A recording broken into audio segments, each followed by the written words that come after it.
আসসালামু আলাইকুম। আজ ২৬ জুলাই ২০২৫ শনিবার। শুরু করছি চেঞ্জ টিভি প্রতিদিনের গল্প অনুষ্ঠান। দর্শক, আপনাদের সঙ্গে রয়েছি আমি জাহিরুল ইসলাম টুটুল। শুরুতেই সংবাদ শিরোনাম। হাসিনা ও বিএনপিকে নিয়ে ভারতের চাঞ্চল্যকর প্ল্যান।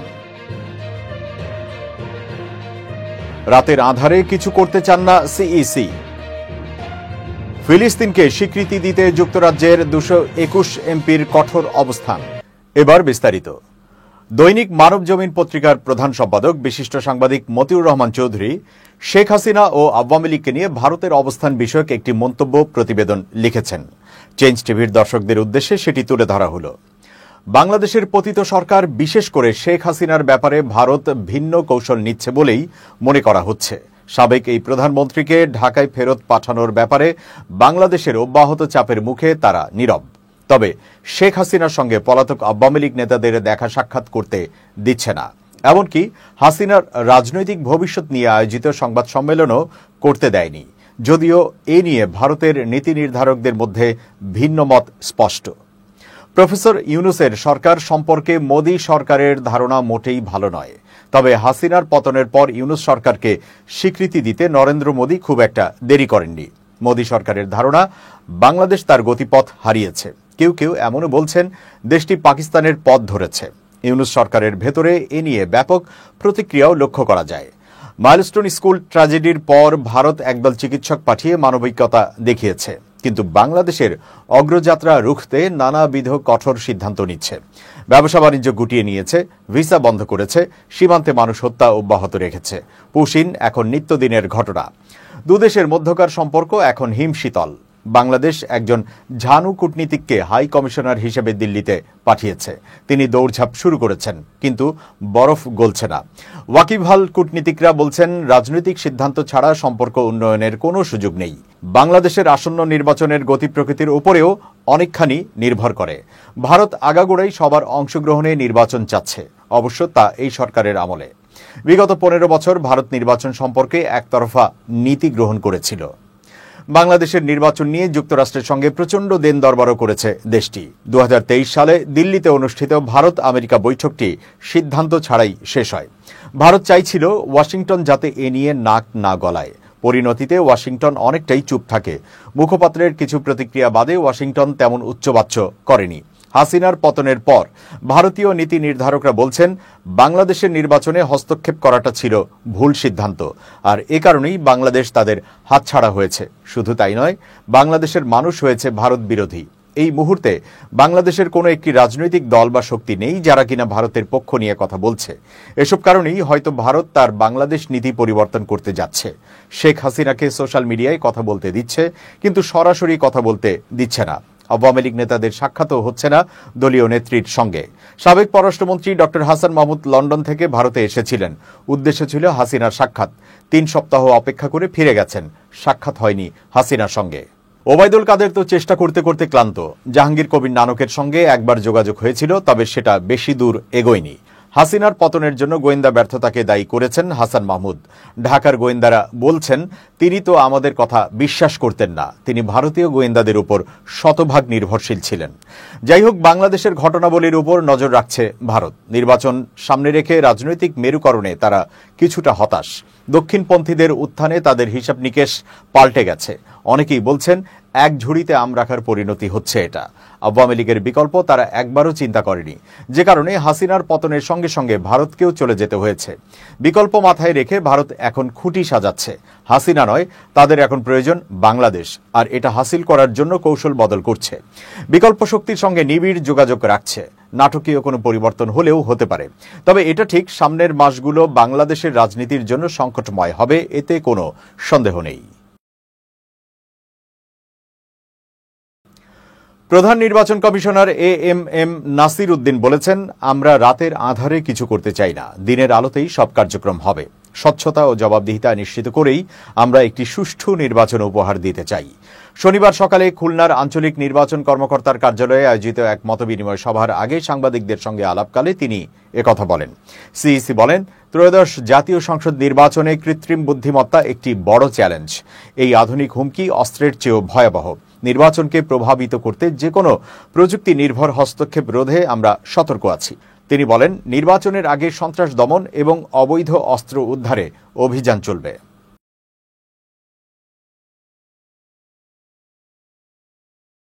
আগামী 5 আগস্ট জাতীয় নির্বাচনের তারিখ ঘোষণার দাবি জানিয়েছেন গণসংহতি আন্দোলনের প্রধান সমন্বয়কারী জোনায়েদ সাকি। চট্টগ্রাম নগরের বিপ্লব উদ্যানে গণসংহতি আন্দোলন চট্টগ্রাম জেলার উদ্যোগে অনুষ্ঠিত সমাবেশে তিনি এই দাবি জানান। জোনায়েদ সাকি বলেন, বিচার, সংস্কার ও নির্বাচন একসঙ্গে চলতে হবে। গণতান্ত্রিক রাজনৈতিক উত্তরণ এখন বাংলাদেশের প্রধান জাতীয় স্বার্থ। তাই আগামী 5 আগস্ট নির্বাচনের তারিখ ঘোষণা করা দরকার। যদি সেটা না হয় তাহলে এর পরবর্তী দ্রুত সময়ের মধ্যে নির্বাচনের তারিখ ঘোষণা করা দরকার। তিনি আরো বলেন, সুষ্ঠু পরিবেশ নেই এমন কথা বলে নির্বাচন পেছানোর ষড়যন্ত্র চলছে। এই ষড়যন্ত্র রুখে দিতে হবে। নির্বাচন আয়োজনের জন্য সুষ্ঠু পরিবেশ অবশ্যই গুরুত্বপূর্ণ, কিন্তু এটিকে অজুহাত করে নির্বাচন পেছানো যাবে না। ফলে কোনো দল যদি দখলদারি করতে চায়, আসুন আমরা প্রতিরোধ করি। জোনায়েদ সাকি বলেন, অনেকেই বলছেন নির্বাচন হলে তো আগের লোকই ক্ষমতায় আসবে। বাংলাদেশের মানুষ যদি নির্বাচন করে আগের লোককেই ক্ষমতায় আনেন, তাহলে আপনি কে এটা ঠিক করার? আপনি সবচেয়ে ভালোটা বোঝেন, পাবলিক কিছু বোঝে না। সম্প্রতি চট্টগ্রাম কারাগার পরিদর্শনে যান অন্তর্বর্তী সরকারের ধর্ম বিষয়ক উপদেষ্টা ডক্টর আ.ফ.ম. খালিদ হোসেন। সেখানে কারা কর্তৃপক্ষের একজন কর্মকর্তা কিছু ছবি তুলেছিলেন, যা পরে উদ্দেশ্য প্রণোদিতভাবে বাইরে পাচার করা হয়। বিষয়টি নিয়ে ধর্ম বিষয়ক উপদেষ্টা নিজের ভেরিফাইড ফেসবুক অ্যাকাউন্টে উদ্দেশ্য প্রণোদিত তথ্য বিকৃতির বিরুদ্ধে আমার অবস্থান শিরোনামে একটি লেখা পোস্ট করেন। তিনি লিখেছেন, সফরটি ছিল পুরোপুরি সরকারি এবং স্বরাষ্ট্র উপদেষ্টার নির্দেশে আয়োজিত। এখানে কোনো ধরনের গোপনীয়তা বা লুকোচুরি ছিল না। তার পোস্টটি চেঞ্জ টিভির দর্শকদের জন্য হুবহু তুলে ধরা হলো। উদ্দেশ্য প্রণোদিত তথ্য বিকৃতির বিরুদ্ধে আমার অবস্থান। সম্প্রতি আমি চট্টগ্রাম কারাগার পরিদর্শন করি, যেখানে আমার সঙ্গে উপস্থিত ছিলেন ডিআইজি প্রিজন ও ডেপুটি জেলার। এই সফরের মূল উদ্দেশ্য ছিল ধর্মীয় শিক্ষক নিয়োগ, ধর্মীয় বই পুস্তক এবং নামাজের স্থান নির্ধারণের মতো অত্যন্ত গুরুত্বপূর্ণ পদক্ষেপ গ্রহণ করা। ইসলামিক ফাউন্ডেশনের পক্ষ থেকে ধর্মীয় শিক্ষার প্রচার এবং নৈতিকতা ও মূল্যবোধের শিক্ষাদান করা হতো, যা বন্দী সমাজের জন্য অত্যন্ত প্রয়োজনীয় উদ্যোগ। আমাদের পরিকল্পনা রয়েছে দেশের 70,000 বন্দীকে ধর্মীয় ও নৈতিক শিক্ষার আওতায় আনার, যা একটি বৃহৎ মানবিক পদক্ষেপ হিসেবে সমাজে গুরুত্বপূর্ণ ভূমিকা রাখবে। সফরের সময় আমি রান্নাঘর, দুপুরের খাবার, হাসপাতাল, পুরুষ, মহিলা, শিশু ওয়ার্ড সহ সব স্থানে পরিদর্শন করেছি। এছাড়া ভিআইপি বন্দীদের ওয়ার্ড এবং ফাঁসির মঞ্চ পরিদর্শন করি। পরিদর্শনকালে আমার সঙ্গে কোনো ক্যামেরা ছিল না, তবে কারা কর্তৃপক্ষের একজন কর্মকর্তা কিছু ছবি তুলেছিলেন, যা পরবর্তীতে উদ্দেশ্য প্রণোদিতভাবে বাইরে পাচার করা হয়েছে। এটি ছিল একটি অবৈধ প্রচারণা, যা ভুল তথ্য পরিবেশন করেছে। এর জন্য সংশ্লিষ্ট কর্মকর্তার বিরুদ্ধে কারা কর্তৃপক্ষ ব্যবস্থা নিচ্ছে, যা প্রশংসনীয়। এই সফরটি ছিল সম্পূর্ণ সরকারি এবং স্বরাষ্ট্র উপদেষ্টার নির্দেশে আয়োজিত। পরিদর্শন বিষয়টি সংশ্লিষ্ট আইজি প্রিজন, বিভাগীয় কমিশনার, জেলা প্রশাসক এবং অন্যান্য কর্মকর্তাদের অফিসিয়ালি জানানো হয়েছিল। এখানে কোনো ধরনের গোপনীয়তা বা লুকোচুরি ছিল না।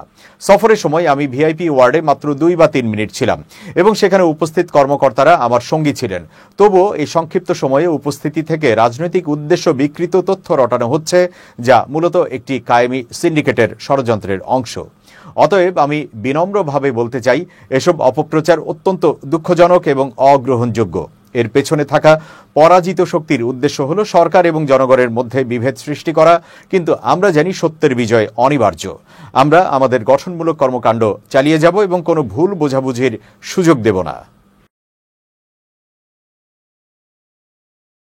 এবার খুব জরুরি 1 মিনিট জানাচ্ছেন ইউনেস্কো ক্লাব পুরস্কার বিজয়ী সাংবাদিক আমিরুল মোমিনিন মানিক। খুব জরুরি 1 মিনিটে প্রত্যেককে আমন্ত্রণ। আপনি যখন অবসরে থাকেন তখন কি করেন? অবসরে থাকলেও মনকে কাজ দিতে হবে, নইলে মন বিভ্রান্তির দিকে চলে যাবে। ধরুন আপনার অখণ্ড অবসর, সেই সময়ে আপনি আপনার মনকে ভালো কাজ দিন। কিভাবে ভালো কাজ দিবেন?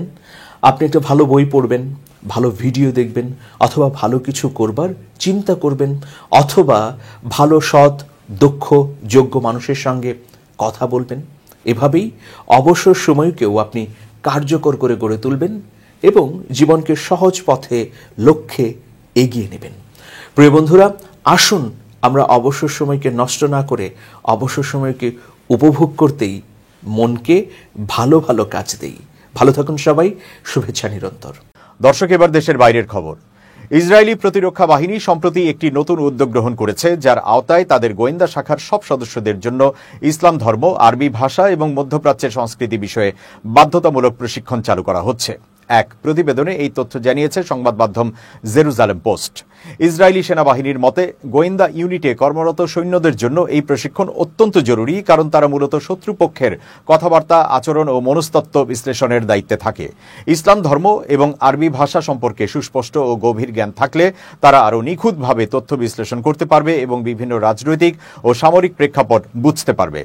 এই প্রশিক্ষণ কর্মসূচির আওতায় সৈন্যদেরকে শুধুমাত্র আরবি পড়া ও বলাই শেখানো হবে না, পাশাপাশি ইসলামের মৌলিক নীতিমালা, বিভিন্ন মাযহাব বা ধর্মীয় মতপার্থক্য, ইবাদত পদ্ধতি, উৎসব, সামাজিক রীতিনীতি এবং মুসলিম সমাজে প্রচলিত সংস্কার নিয়েও শিক্ষা দেওয়া হবে। এতে করে তারা শুধু ভাষায় পারদর্শী হবে না, বরং মুসলিম সমাজ ও সংস্কৃতির সূক্ষ্ম দিকগুলো সম্পর্কেও সংবেদনশীল ও সচেতন হবে। ইসরায়েলি প্রতিরক্ষা বাহিনীর এক মুখপাত্র এ সময় গোয়েন্দা কাজ শুধু প্রযুক্তি নির্ভর নয়, বরং সাংস্কৃতিক ও ধর্মীয় প্রেক্ষাপট বোঝাও অত্যন্ত জরুরি। আমাদের সৈন্যরা যদি ইসলাম ধর্ম এবং আরবি ভাষা সম্পর্কে বিস্তারিতভাবে জানে, তাহলে তারা আরও বুদ্ধিমত্তার সঙ্গে শত্রুপক্ষের কার্যকলাপ বিশ্লেষণ করতে পারবে এবং সঠিক সিদ্ধান্ত গ্রহণ করতে পারবে।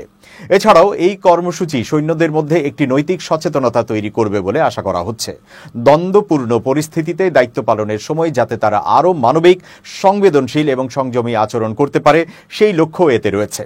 বিশেষজ্ঞদের মতে গোয়েন্দা বাহিনীতে সাংস্কৃতিক বোধ ও ভাষাগত দক্ষতা থাকলে তা শুধু সামরিক সাফল্যই বাড়ায় না, বরং দীর্ঘমেয়াদে স্থিতিশীলতার জন্য সহায়ক হয়। ইসরায়েল সেনাবাহিনী এই বিষয়টাকে গুরুত্ব দিয়ে দেখছে এবং এটিকে তাদের গোয়েন্দা কার্যক্রমের একটি অবিচ্ছেদ্য অংশ হিসেবে অন্তর্ভুক্ত করেছে।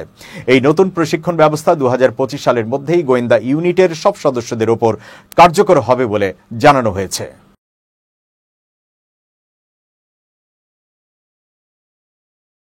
ফিলিস্তিনকে রাষ্ট্র হিসেবে স্বীকৃতি প্রদানের দাবি জানিয়ে যুক্তরাজ্যের প্রধানমন্ত্রী কেইর স্টারমারকে চিঠি দিয়েছেন দেশটির পার্লামেন্ট হাউস অব কমন্সের 221 জন এমপি।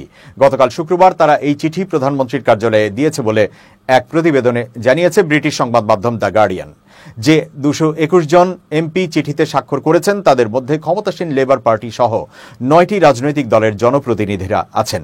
এমনকি প্রধান বিরোধী দল কনজারভেটিভ পার্টিরও বেশ কয়েকজন এমপি আছেন এই তালিকায়। হাউস অব কমন্সে মোট আসন সংখ্যা 650টি। সেই হিসেবে পার্লামেন্টের 1/3 এমপি স্বাক্ষর করেছেন চিঠিতে। যুক্তরাজ্যের বর্তমান সরকারের উপপ্রধানমন্ত্রী অ্যাঞ্জেলা রায়নার এবং স্বরাষ্ট্রমন্ত্রী ইয়েভেট কুপারও আছেন এই তালিকায়। চিঠিতে বলা হয়, আমরা জানি যে একটি স্বাধীন ফিলিস্তিন প্রতিষ্ঠা করার মতো ক্ষমতা যুক্তরাজ্যের নেই, কিন্তু ফিলিস্তিনের সঙ্গে আমাদের ঐতিহাসিক সম্পর্ক রয়েছে এবং যেহেতু যুক্তরাজ্য জাতিসংঘের নিরাপত্তা পরিষদের স্থায়ী সদস্য, তাই আমাদের বিশ্বাস যে যুক্তরাজ্য ফিলিস্তিনকে স্বীকৃতি দিলে দেশটির দীর্ঘ স্বাধীনতা সংগ্রামে উল্লেখযোগ্য ইতিবাচক প্রভাব পড়বে। গত বুধবার ফিলিস্তিনকে স্বীকৃতি দেওয়ার প্রতিশ্রুতি দিয়েছে ফ্রান্স। ফরাসি প্রেসিডেন্ট ইমানুয়েল ম্যাক্রো জানিয়েছেন আগামী সেপ্টেম্বরে ফিলিস্তিনকে স্বীকৃতি দেবে ফ্রান্স। ম্যাক্রো এই ঘোষণা দেওয়ার দুদিনের মধ্যে স্টারমারকে চিঠি দিলেন 2 শতাধিক ব্রিটিশ এমপি। তবে এমপিদের চিঠির জবাবে স্টারমার জানিয়েছেন এখনই ফিলিস্তিনকে রাষ্ট্র হিসেবে স্বীকৃতি দেওয়ার সময় আসেনি। এক বিবৃতিতে ব্রিটেনের প্রধানমন্ত্রী বলেন, আমাদের মূল লক্ষ্য মধ্যপ্রাচ্যে স্থায়ী শান্তি স্থাপন। ফিলিস্তিনকে স্বীকৃতি দেওয়া সেই লক্ষ্যের চূড়ান্ত ধাপ, কিন্তু তার আগে আরও কয়েকটি ধাপ রয়েছে। এগুলো হলো গাজায় অবরুদ্ধ সব ইসরায়েলি জিম্মির মুক্তি এবং সেখানে একটি স্থায়ী ও কার্যকর যুদ্ধবিরতি। এসব ধাপ না পেরোলে এই স্বীকৃতি কোনো কাজে আসবে না। যুক্তরাজ্য তার ঘনিষ্ঠ মিত্রদের সঙ্গে গাজায় যুদ্ধাবসান ও ইসরায়েলি জিম্মিদের মুক্তির জন্য নিবিড়ভাবে কাজ করছে। দর্শক, শেষ করছি প্রতিদিনের গল্পের আজকের গল্প। changetv.press বাংলাদেশের ইউটিউব জার্নালিজমের অগ্রদূত। ভিজিট করুন এর ওয়েবসাইট www.changetv.press, youtube.com/changetvpress এবং সাবস্ক্রাইব করুন চ্যানেলটি। নিয়মিত লাইক, কমেন্ট ও শেয়ার করে আপডেট রাখুন নিজেকে। ভালো থাকুন, নিরাপদে থাকুন। শুভেচ্ছা নিরন্তর। changetv.press, এক ফোঁটা হলুদ নেই।